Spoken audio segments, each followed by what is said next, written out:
It started with whispers on TikTok. Dark videos filmed near the murky waters of Houston's bayous, where people claimed bodies were being found, one after another. Panic swept through social media faster than wildfire, as users pieced together their own theories, connecting dots that perhaps never even existed. The streets were quiet, but online, they were screaming. Everyone wanted to know the same thing.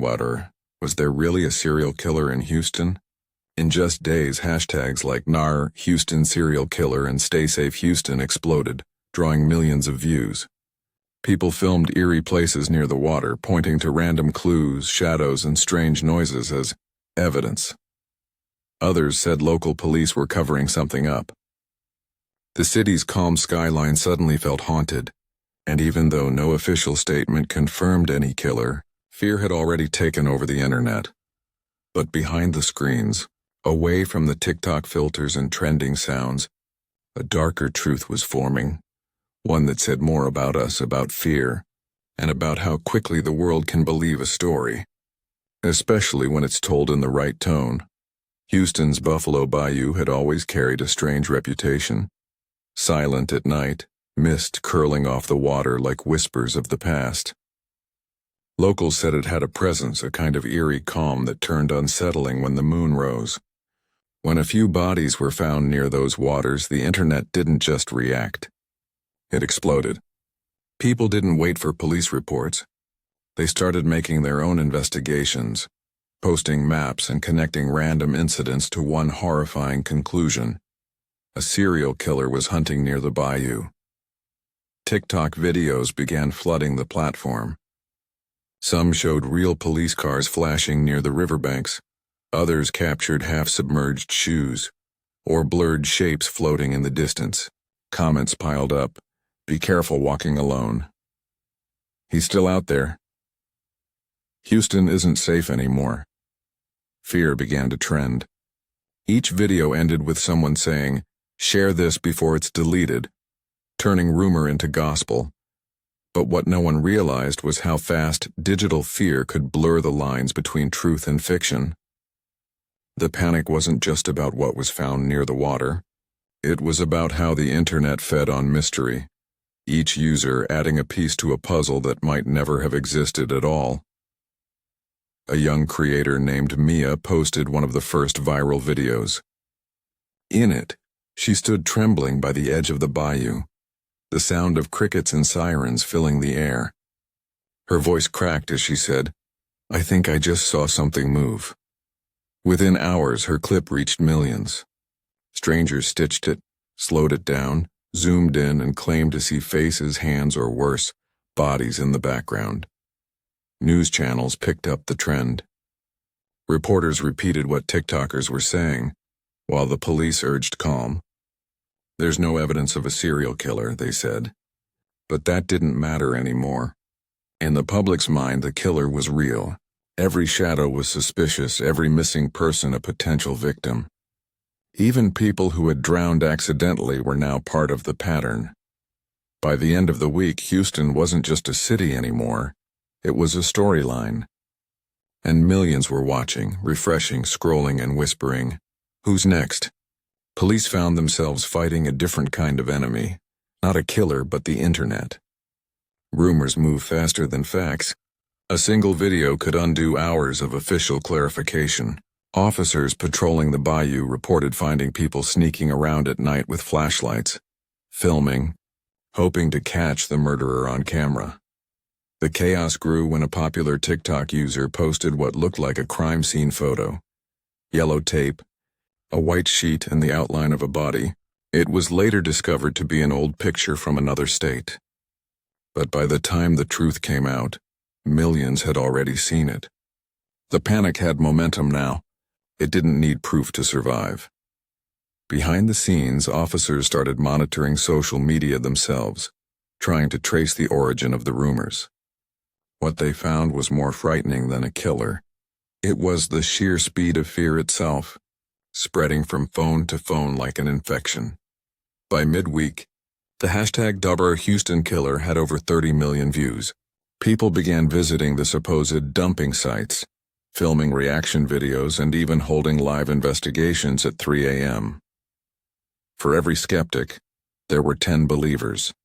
For every truth, there were 50 lies that sounded more interesting. Some creators claimed to have insider info. One man said he had talked to a police officer off record. Another said he found hair strands near the bayou. Others simply filmed the night air, added eerie sound effects, and watched the views climb. TikTok had become a virtual crime scene, and everyone wanted their piece of the mystery. Even those who didn't believe found themselves scrolling anyway. Curiosity mixed with fear. Fear turned into obsession. And soon, the entire city's name became synonymous with something that might not even exist. Families of actual missing people started coming forward, begging for compassion. "This isn't a story," one mother said through tears in a viral video. "This is my child." Her words hit hard, but even then people dissected her video, analyzing her background, her tone, her location. Grief had become entertainment.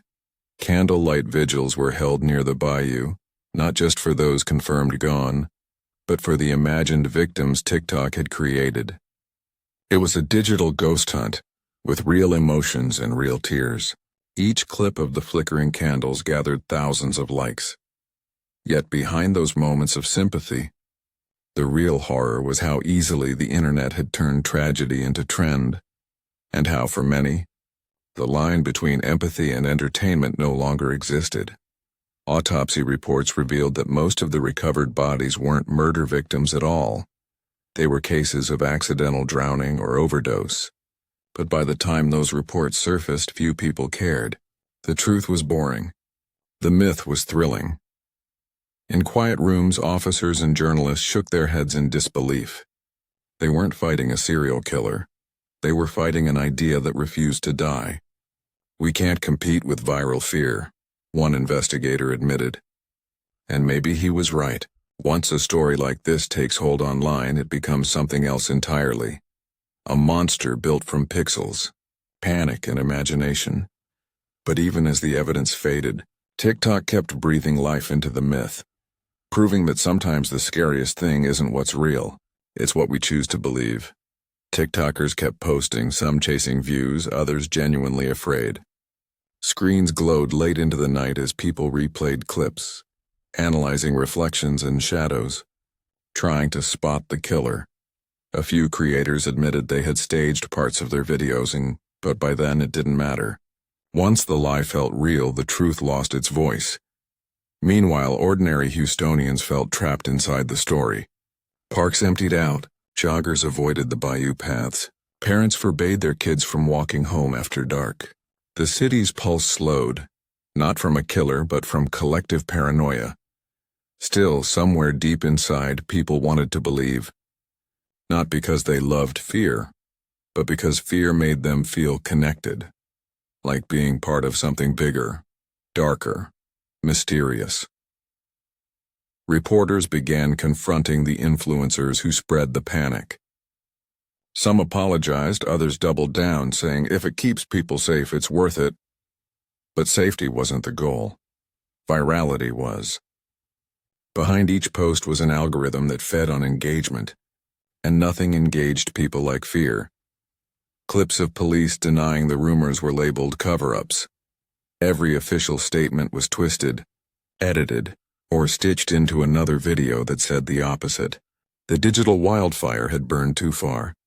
The truth wasn't lost. It was buried. And so Houston found itself living inside two realities, the one on screen and the one outside it. Only one of them was real, and most people preferred the wrong one. Weeks passed, and the panic slowly began to fade. But not because the truth was clear. People had simply moved on to a new trend. The hashtags that once dominated feeds became silent. The bayou was quiet again, though locals said it felt different now. For those who remembered, it wasn't the fear of a killer that haunted them. It was the fear of how easily a rumor could destroy peace. Families who had lost loved ones to accidents now carried the stigma of the serial case. In the end, The internet forgot as fast as it had remembered. But for Houston, something had changed forever. Trust.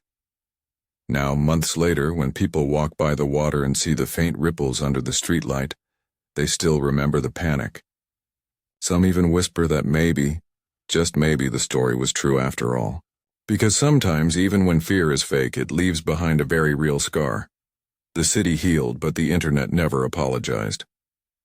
The story remains online, archived in millions of videos.